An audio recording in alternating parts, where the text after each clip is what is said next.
The missiles were still falling when the phones started ringing. Not just military phones, not just government phones, people's phones.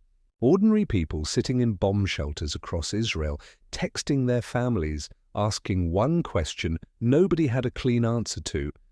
Is this the beginning of something we can't come back from?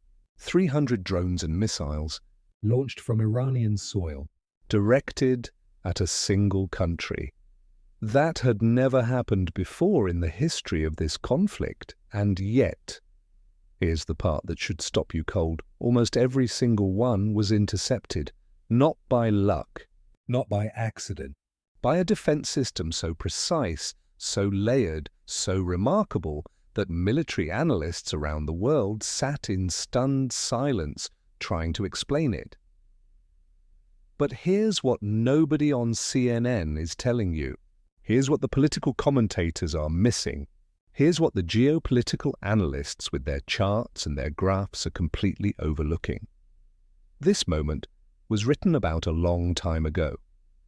Not in a Pentagon briefing, not in an intelligence assessment, not in a foreign policy journal article, in a book that's over 2,000 years old, and if you understand what that book says, and you cross-reference it with what's actually happening on the ground, in the corridors of power, in the military command centers, and in the streets of Tehran, you start to see something that most people are completely blind to.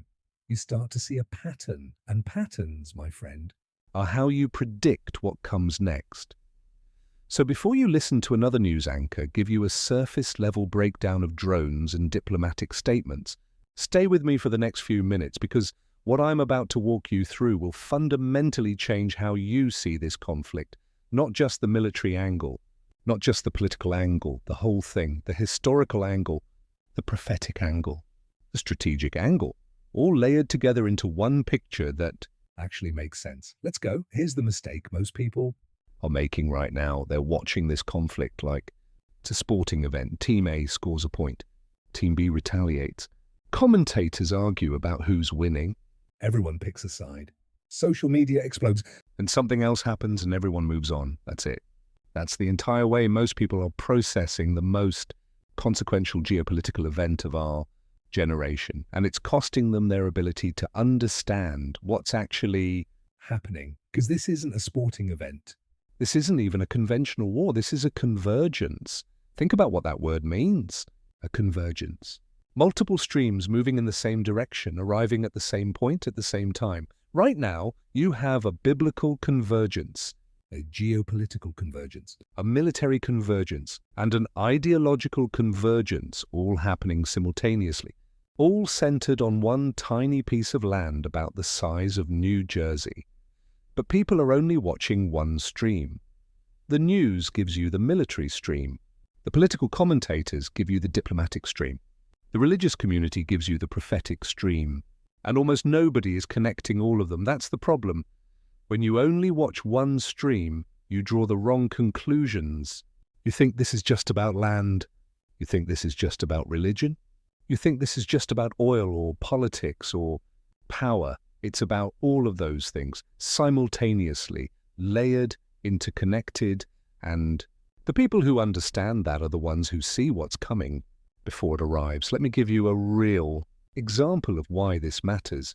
In 1973, Egypt and Syria launched a coordinated surprise attack on Israel. It was called the Yom Kippur War. Most Western analysts were caught completely off guard. They looked at the military data and concluded an attack wasn't coming.